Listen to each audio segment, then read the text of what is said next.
Hey everyone, आज मैं explain करने जा रही हूँ 2025 में रिलीज़ हुई one of the best Australian horror movie bring her back की स्टोरी को। Without wasting any time, let's dive into the video.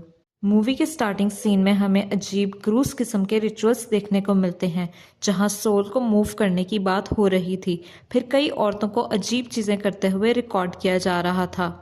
इस सीन के बाद हम मूवी की मेन कैरेक्टर पाइपर से मिलते हैं, जो कि ऑलमोस्ट ब्लाइंड थी। टोटली ब्लाइंड नहीं थी, क्योंकि वो हल्की फुल्की शेप्स और लाइट्स को देख सकती थी। पाइपर के बड़े भाई का नाम एंडी था, जो कि अभी 18 साल का नहीं हुआ था। एंडी पाइपर का स्टेप ब्रदर था। स्टेप ब्रदर एंड सिस्टर होने के बावजूद इनका बॉन्ड आपस में काफ़ी स्ट्रॉन्ग था और ये एक दूसरे के बहुत करीब थे।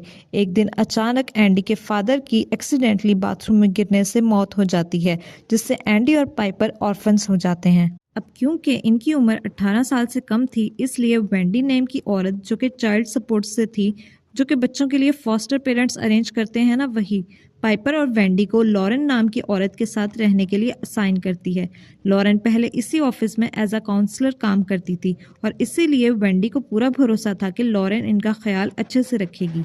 लेकिन लॉरेंस सिर्फ पाइपर को रखना चाहती थी, जिस पर एंडी विंडी को बताता है कि 3 मंथ के बाद वो 18 साल का हो जाएगा, जिसके बाद वो खुद पाइपर की गार्डियनशिप के लिए अप्लाई करेगा। बस 3 मंथ के लिए ही एंडी लॉरेन के साथ रहने वाला था, जिसके लिए लॉरेन मान जाती है। अब एंडी और पाइपर लॉरेन के घर आते हैं और लॉरेन इन्हें बहुत ही प्यार से वेलकम करती है। एज एन ऑडियंस हम लॉरेन के बिहेवियर से समझ पाते हैं कि लॉरेन पाइपर को तो बहुत पसंद कर रही थी, पर एंडी को काइंड ऑफ इग्नोर कर रही थी। जैसे सेल्फी लेते हुए वो ऐसे एंगल में पिक्चर क्लिक करती है जिससे एंडी का फेस पूरा कवर हो जाता है। देन वो बार बार एंडी को अलग अलग नेम से पुकार रही थी, जैसे उसे एंडी का नेम याद ही ना हो। लॉरेन के घर पर एक फॉस्टर सन था जिसका नेम ओलिवर था, जो कि बोल नहीं सकता था। लॉरेन बताती है कि उसकी एक बेटी भी थी जिसका नाम केथी था और वो ब्लाइंड थी।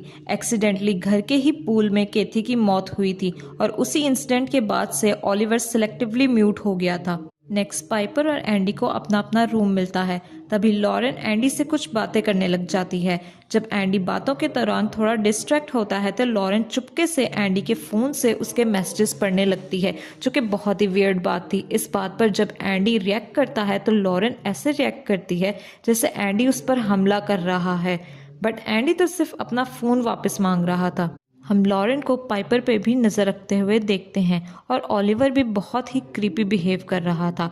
लॉरेन अपने फ़ोन में बार बार वेदर प्रिडिक्शन चेक कर रही थी और जल्द ही तेज़ बारिश का इम्कान था। उस रात एंडी नोटिस करता है कि लॉरेन ओलिवर को अपने घर के बाहर वाले चेंबर में लेकर जा रही थी, जिसे एंडी इग्नोर करके सो जाता है। जब सुबह एंडी की आंख खुलती है तो वो देखता है कि उसने अपना बिस्तर गीला कर दिया है, जो कि बहुत ही एम्बैरेसिंग था, क्योंकि एंडी ऑलमोस्ट 18 साल का होने वाला था, पर पहले ऐसे कभी उसके साथ हुआ नहीं था। हम देखते हैं कि एंडी अभी भी अपने फादर की डेथ से ट्रॉमेटाइज था और वो बाथरूम को देखकर ही डर रहा था, क्योंकि उसके फादर की डेथ बाथरूम में ही हुई थी। अब उस दिन भी एंडी के फादर का फ्यूनरल था और वो अपने फादर का फेस तक नहीं देख पा रहा था। पाइपर के पूछने पर तो वो उसे झूठ कह देता है कि सब अच्छा दिख रहा है, लेकिन असल में एंडी अपने फादर को देखने की हिम्मत ही नहीं कर पा रहा था।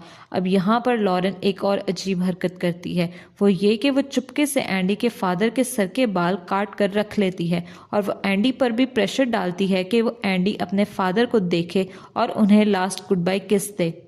एंडी के लिए ये सब बहुत ही मुश्किल था, लेकिन फिर भी वो ऐसा करता है और सबके जाने के बाद लॉरेन भी एंडी के फादर के सर पर किस करती है। वहीं दूसरी तरफ घर पर ओलिवर बार बार अपने हाथ ग्लास डोर पर पटक रहा था, जिससे कांच टूट जाता है और ओलिवर का हाथ भी जख्मी हो जाता है, पर वो इस चीज़ की परवाह किए बगैर घर के बाहर वाले चैम्बर के दरवाजे को खोलने की कोशिश करता है, जो कि बहुत ही वियर्ड बात थी।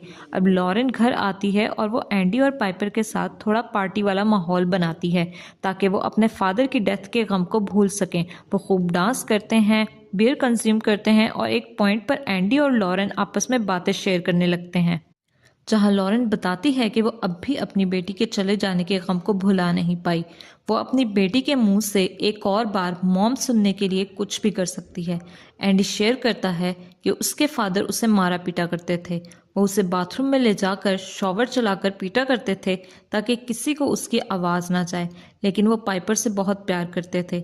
इस वजह से एंडी अपने फादर की अटेंशन पाने के लिए बहुत कुछ किया करता था। जब वो 8 साल का था तो उसने कुछ बहुत ही गलत किया था। खैर, अब एंडी सोने चला जाता है। एंडी के सोते ही लॉरेन एक मग में अपना यूरिन कलेक्ट करती है और उसे एंडी की पैंट पर डाल देती है, जिससे हमें पता चलता है कि एंडी ने खुद अपना बिस्तर गीला नहीं किया, बल्कि लॉरेन ही ये सब कर रही थी। और वो ये इसलिए कर रही थी ताकि वो रिपोर्ट कर सके कि Andy is not capable of guardianship, ताकि पाइपर की गार्डियनशिप उसे ना मिले और वो पाइपर के साथ रह सके। जिसके बाद वो एंडी की फेस आईडी से उसका फ़ोन अनलॉक करती है और उसका पूरा फ़ोन चेक करती है। तभी उसको ओलिवर की चीखने की आवाज़ आती है और वो ओलिवर को पकड़कर उसे नहलाने ले जाती है। तब वो ओलिवर से अजीब बातें कहती है। मुझे पता है तुम्हें भूख लगी है, पर जल्द ही वक्त आएगा, तुम खा सकोगे। ओलिवर भी अजीब तरीके से लॉरेन को देख रहा था और एक पॉइंट पर मिरर पर लॉरेन को ओलिवर की जगह एक डीमन दिखता है, जिसके बाद ये मिरर टूट जाता है। यहाँ पर एक चीज़ तो कंफर्म थी और वो ये कि ओलिवर बिल्कुल भी नॉर्मल नहीं था। वो किसी डीमन से पोसेस था या फिर वो खुद ही एक डीमन था। खैर, अगली सुबह लॉरेन जानबूझकर एंडी के कपड़े धोने की बात करती है। देन वो जानबूझकर पाइपर के सामने एंडी के बिस्तर गीला करने वाली बात को पॉइंट आउट करती है और उसका मजाक उड़ाती है। इसके बाद लॉरेन पाइपर को लेकर घर से बाहर जाती है। अब सिर्फ एंडी और ओलिवर ही घर में थे। एंडी को बाथरूम में नहाने से ट्रॉमा होता है, इसलिए वो बाहर जाकर नहाने लगता है। एंडी ओलिवर के साथ थोड़ी बॉन्डिंग करने की कोशिश करता है। तभी वो ओलिवर को खरबूजा खाने के लिए देता है, लेकिन ओलिवर खरबूजे की जगह चाकू ही खाने लग जाता है। उसका पूरा मुंह कटने लगता है। एंडी फौरन ही ओलिवर को हॉस्पिटल चलने का कहता है। तभी हम व्यूवर्स एक बात नोटिस करते हैं, वो ये कि लॉरेन के घर के चारों तरफ एक सर्कल बना हुआ था जो कि वाइट कलर का था।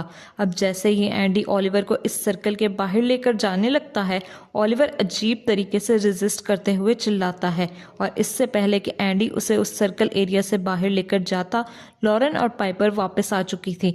लॉरेन ये सब देखकर एंडी पर खूब चिल्लाती है और ओलिवर को फौरन घर के अंदर लेकर जाती है। लॉरेन ओलिवर को एक रूम में लेके जाती है जहां वो VHS टेप पर कुछ रिचुअल जैसा देखती है। अब ये वही रिचुअल्स लग रहे थे जिसे हमने फिल्म के स्टार्ट में देखा था। रिचुअल में दिखाया जाता है कि एक औरत को काम करने के लिए उसके सर पर हैंड से सर्कल जैसा सिंबल बनाकर रब किया जा रहा है। लॉरेन भी ओलिवर के सर पर ऐसा ही करती है, जिसके बाद सरप्राइजिंगली ओलिवर सुकून में आ जाता है। लॉरेन यहाँ एंडी के फादर के बालों वाला गुच्छा खाने को देती है ओलिवर को और वो उसे खा भी जाता है। जो कुछ हुआ लॉरेन इसके लिए एंडी को ब्लेम करती है और यहाँ हमें पता चलता है कि लॉरेन ही एंडी के बारे में रिपोर्ट पेश करने वाली थी कि एंडी पाइपर की गार्डियनशिप के लिए फिट है या नहीं, और लॉरेन के बिहेवियर से तो हम समझ ही जाते हैं कि वो उसे अनफिट ही कहने वाली थी। अब उस रात एंडी बाथरूम में नहाने के लिए जाता है। तभी बाथरूम में ओलिवर आता है।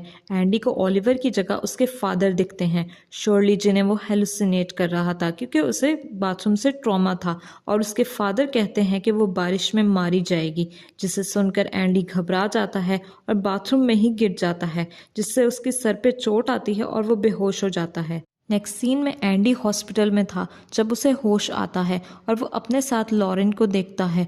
यहाँ एंडी लॉरेन को बताता है कि ओलिवर ने बाथरूम में उसे कहा था कि वो बारिश में मारी जाएगी, जिसे सुनकर लॉरेन इस तरह से रिएक्ट करती है जैसे उसे इस बारे में कुछ तो पता है, लेकिन फ़ौरन ही वो बदल भी जाती है। एंडी से कहती है कि ये उसकी हेलुसिनेशन होंगी, एज उसके फादर की डेथ बाथरूम में ही हुई थी। खैर, इसके बाद लॉरेन घर आती है और इस वक्त बारिश शुरू हो चुकी थी।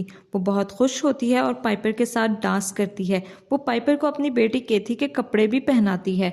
लॉरेन यहाँ पाइपर को कहती है कि उसे हमेशा लॉरेन के साथ ही रहना चाहिए, जिस पर पाइपर बताती है कि वो और एंडी कुछ ही वक्त में अपने घर शिफ्ट हो जाएंगे और वीकेंड पर वो लॉरेन से मिलने आते रहेंगे। ये सुनने के बाद लॉरेन के एक्सप्रेशन बिल्कुल ही चेंज हो जाते हैं और वो पाइपर को कुछ दिखाने का कहती है।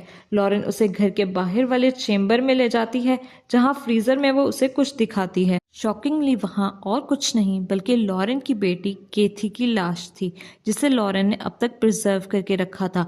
वो पाइपर को उसे टच करने को कहती है। पाइपर, जो कि देख नहीं सकती थी, फील करती है कि मीट जैसा कुछ तो है। नेक्स्ट सीन में लॉरेन एंडी को घर वापस लाती है। अब उस रात लॉरेन एंडी के बॉडी स्प्रे को खुद पर स्प्रे करती है और पाइपर के रूम में उस टाइम जाती है जिस वक्त वो सो रही थी। लॉरेन पाइपर को सोते हुए जोरदार पंच मारकर भाग जाती है। अब पाइपर दर्द से जागती है। इस टाइम वो एंडी के बॉडी स्प्रे को स्मेल करती है और इससे पाइपर को लगता है कि एंडी ही उसे मारकर भागा है। सुबह लॉरेन बड़ी ही चालाकी से सारा इल्ज़ाम एंडी पर डाल देती है कि उसने रात को एंडी को पाइपर के रूम में जाते हुए देखा था और एंडी ने ही अपनी बहन पाइपर को चोट पहुंचाई है, जिससे एंडी अपना कंट्रोल खोने लगता है। और वो ये भी कहती हैं कि एंडी पता नहीं क्या कुछ खाने लगा है जिससे उसके टेस्टोस्टेरोन बढ़ गए हैं और वो अग्रेसिव होता जा रहा है। वो पाइपर को ये भी शो करवाने की कोशिश करती है कि एंडी पाइपर से जेलस होता है क्योंकि एंडी के फादर एंडी को मारते थे और पाइपर से प्यार करते थे। इस वक्त तक पाइपर को नहीं पता था कि उनके फादर एंडी को मारते हैं। वो ये सुनकर शॉक्ड रह जाती है। अब उसे भी यही लगने लगता है कि सारी प्रॉब्लम्स की जड़ एंडी है। ये सब देखकर एंडी टूट सा जाता है और अपनी कार लेकर घर से चला जाता है। यही तो लॉरेन चाहती थी। खैर, यहाँ से एंडी सीधा विंडी के ऑफिस में जाता है और वहाँ वो एक मिसिंग बच्चे की पोस्टर को देखता है और शॉकिंगली ये मिसिंग चाइल्ड और कोई नहीं बल्कि ओलिवर था, जिसका ओरिजिनल नाम कॉनर बर्ड था। एंडी समझ जाता है कि ओलिवर कोई लॉरेन का फॉस्टर बेटा नहीं है बल्कि लॉरेन ने तो उसे किडनैप किया है। वो ये बात विंडी को बताता है, लेकिन ऑफ कोर्स विंडी उसकी बात पर यकीन नहीं करती क्योंकि लॉरेन 20 साल से विंडी के साथ उस ऑफिस में काम कर चुकी थी और वो उस ऑफिस की सबसे बेस्ट काउंसलर भी रह चुकी थी। एंड सेकेंडली लॉरेन ने ऑलरेडी एंडी के बारे में बहुत सी कंप्लेंट विंडी को कर चुकी थी, इंक्लूडिंग दिस कि एंडी ने अपनी बहन को मारा है। एंडी कहता है कि वो कभी भी अपनी बहन पाइपर को मार नहीं सकता क्योंकि वो उससे बहुत प्यार करता है। आपको याद हो कि एंडी ने लॉरेन से शेयर किया था कि जब वो 8 साल का था तो उसने कुछ बुरा किया था। यहाँ उस बात का खुलासा होता है कि जब वो 8 साल का था तब उसने पाइपर को मारा था, लेकिन उसके बाद उसने खुद से प्रॉमिस किया था कि वो ऐसा कभी नहीं करेगा। एंडी की बातें सुनकर विंडी थोड़ा कन्विंस तो हो ही जाती है, इसलिए वो एक दफ़ा लॉरेन के घर चेक करने का सोचती है, जिसके बाद ये दोनों कार से लॉरेन के घर के लिए निकल पड़ते हैं। गाड़ी में एंडी अपनी बहन पाइपर को वॉइस मैसेज सेंड करता है जिसमें वो कहता है कि लॉरेन ईवल है और वो पाइपर को कभी हर्ट नहीं करेगा, भले उसके फादर उसे हर्ट करते थे। इस मैसेज में विंडी की आवाज़ भी कैप्चर हो जाती है जो कि उस टाइम एंडी को कंसोल कर रही थी। यहाँ आप भी कंफ्यूज्ड होंगे कि आखिर लॉरेन ये सब क्यों कर रही है और उसका प्लान क्या है। तो मैं आपको बता दूं कि असल में लॉरेन अपनी बेटी की डेथ को एक्सेप्ट नहीं कर पाई थी और लॉरेन पाइपर की बॉडी में अपनी बेटी कैथी के सोल को लाना चाहती थी, जिसके लिए उसने उन रिचुअल्स को फॉलो किया जो हमने फिल्म के स्टार्ट में देखे थे, जिनकी VHS टेप उसे कहीं से मिल गई। तो सबसे पहले लॉरेन ने एक डीमन को बुलाया जिसने ओलिवर की बॉडी को पोजेस कर लिया। ओलिवर लॉरेन का कोई फॉस्टर बेटा नहीं था बल्कि वो तो उसे कहीं से किडनैप करके लाई थी। यही वजह थी कि ओलिवर बात नहीं करता था क्योंकि उसके अंदर डीमन था। अब उस डीमन को उस इंसान की लाश खिलानी होगी जिसे जिंदा करना है, यानी इस केस में केथी की लाश। इसीलिए लॉरेन ने केथी की लाश को अब तक प्रिजर्व किए रखा है और केथी की सोल को किसी और की बॉडी में डालना होगा जो कि ऑब्वियसली पाइपर की बॉडी होगी, पर इसके लिए पाइपर को ठीक उसी तरीके से ख़त्म करना होगा जैसे केथी ख़त्म हुई थी, स्विमिंग पूल में डूबकर बारिश के टाइम। अब आप समझ गए होंगे कि क्यों लॉरेन बार बार वेदर प्रेडिक्शंस चेक कर रही थी। उसे हैवी रेन का इंतज़ार था। अब लॉरेन के इस प्लान में एंडी एक कांटा था जिसे अपने रास्ते से हटाना चाहती थी। ओलिवर जिसकी बॉडी में वो डीमन था जो कि केथी को खाना चाहता था, इसलिए वो बार बार घर के बाहर बने शेड के पास जाता था। नौ आपको लॉरेन के प्लान के बारे में क्लियर हो चुका होगा। Coming back to the movie, अब एंडी के यहाँ से जाने के बाद लॉरेन पाइपर को गोलबैक वाली प्रैक्टिस पर छोड़कर आती है ताकि वो घर पर अकेली रिचुअल की तैयारी कर सके। वहीं दूसरी तरफ घर पर ओलिवर के अंदर का डीमन बेचैन होता जा रहा था। वो घर में सब कुछ तोड़फोड़ कर रहा था। वो सब खाना शुरू कर देता है। ओलिवर यहाँ सिर्फ खाने की चीज़ें ही नहीं बल्कि टेबल, फ्लोर और जो चीज़ उसे दिख रही थी वो खाने की कोशिश कर रहा था। जब लॉरेन घर आती है तो वो ओलिवर उस पर भी हमला करता है और उसके हाथ को काट लेता है। अब लॉरेन अपने खून से वही सर्कल वाला सिंबल बनाती है और ओलिवर को काम डाउन करने की कोशिश करती है। आपको याद होगा कि एंडी ने वॉइस मैसेज सेंड किया था, लेकिन पाइपर का फ़ोन तो लॉरेन के पास था। वो वॉइस मैसेज सुनकर समझ जाती है कि एंडी और विंडी यहाँ आ रहे हैं। तभी वो फ़ौरन सारे घर को साफ कर देती है। जब विंडी यहाँ आती है तो उसे सब नॉर्मल लगता है। तभी विंडी देखती है कि लॉरेन के हाथ से खून बह रहा था जब ओलिवर ने उसे काटा था, जिसके बारे में वो उससे पूछती है, लेकिन लॉरेन के पास इसका कोई जवाब नहीं होता। लॉरेन एकदम कंट्रोल खोते हुए चिल्लाने लगती है कि वो कैसे भी करके अपनी बेटी को वापस लाएगी। ये सुनकर विंडी समझ जाती है कि लॉरेन वाकई मेंटली अनस्टेबल है और वो बाहर भागती है और एंडी विंडी को शेड दिखाता है जिसमें केथी की लाश पड़ी हुई थी और ओलिवर इस लाश को खाने लग गया था। ये देखकर विंडी और एंडी यहाँ से भागने की कोशिश करते हैं, लेकिन तभी लॉरेन अपनी कार से दोनों को ही ठोक देती है, जिसकी वजह से विंडी तो ऑन द स्पॉट ही ख़त्म हो जाती है, जबकि एंडी बुरी तरह से ज़ख्मी होकर उधर ही गिर जाता है। लॉरेन कार से बाहर आती है और एंडी को पास के ही वाटर बॉटल में डुबोकर ख़त्म कर देती है और यहाँ बेचारा एंडी, जो कि पहले ही इतना सफ़र कर चुका था, मारा जाता है। इसके बाद लॉरेन पाइपर को घर ले आती है। इस वक्त तक ओलिवर ने एंडी की लाश को भी थोड़ा बहुत खा लिया था और वो पाइपर को एंडी की आवाज़ में अपने पास बुलाता है। पाइपर ओलिवर को टच करके समझ जाती है कि वो एंडी नहीं है और यहाँ पाइपर को शक हो जाता है। शक इसलिए क्योंकि लॉरेन ने उसे बताया था कि ओलिवर के लाल कर्ली बाल हैं, लेकिन जब ओलिवर को पाइपर ने टच किया तो उसके कोई बाल नहीं थे और वो फौरन भागती है और ख़ुद को बाथरूम में लॉक कर देती है।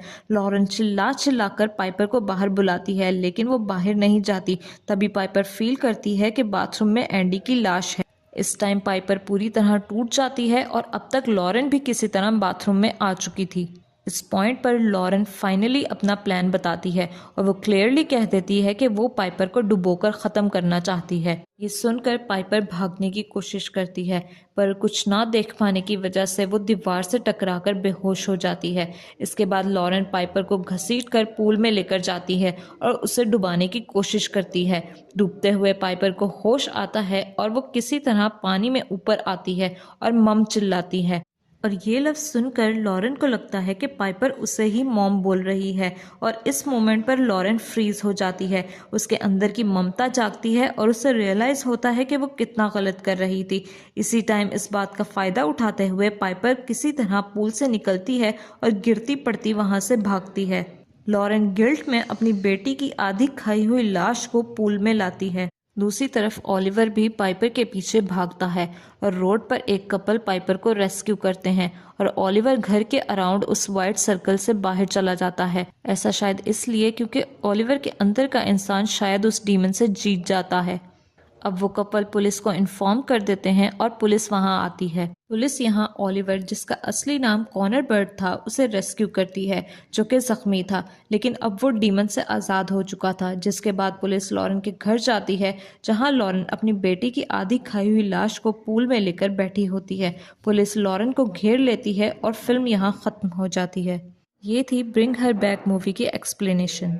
स्टिल अगर आपको अभी भी कोई कन्फ्यूजन है, so you can ask me in the comment section. अगर आपको मेरी वीडियो पसंद आई है तो लाइक करें, शेयर करें, चैनल को सब्सक्राइब करें। मिलते हैं आपसे नेक्स्ट वीडियो में। Till then take care.